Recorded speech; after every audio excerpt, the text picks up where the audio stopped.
ये 3-4 दफ़ा इस रोड पे इसकी मूवमेंट नज़र आई है, इसको चेक करें।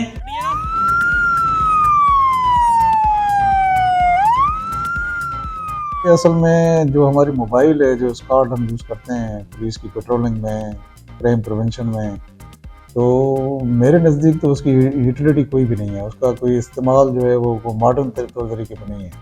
तो फिर ये मैंने कॉन्सेप्ट दिया आईजी साहब को और ये एग्रीड विद इट। और उसका मकसद ये है कि इस जो मोबाइल है हमारी, इसको हम रिप्लेस करें कि ऐसी कार से जो मॉडर्न हो, जो टेक्नोलॉजी बेस्ड हो, जिसमें पूरे कैमरे लगे हुए हों।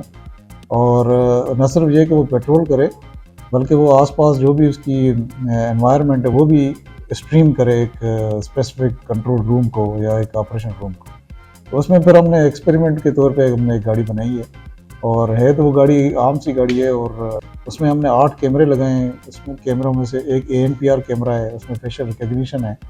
तो यानी कि उसके आगे से कोई भी ऐसी गाड़ी गुजरेगी जो हमारे डेटाबेस में आएगी कि ये चोरी हुई गाड़ी है या छीनी हुई गाड़ी है या जाली गाड़ी है, या फिर हम फेशियल रिकग्निशन के ज़रिए ये मालूम कर सकते हैं कि आया उसके सामने से जो गुजर रहा है आदमी, वो हमारे डेटाबेस में कोई क्रिमिनल तो नहीं है। तो अदरवाइज़ तो जो मोबाइल होती है हमारी, वो सिर्फ वहाँ पे खड़ी होती है। तो ये फिर उसके ये जो फीचर्स हैं काफ़ी काम के हैं। और हमारी कोशिश ये है कि सारी इस तरह की गाड़ियाँ कराची में बेस्ट करें, और सेफ सिटी के साथ एक स्मार्ट कार अटैच होनी चाहिए। अपने दफ्तर में हमने एक ऑपरेशन रूम बनाया है, just like a small safe city.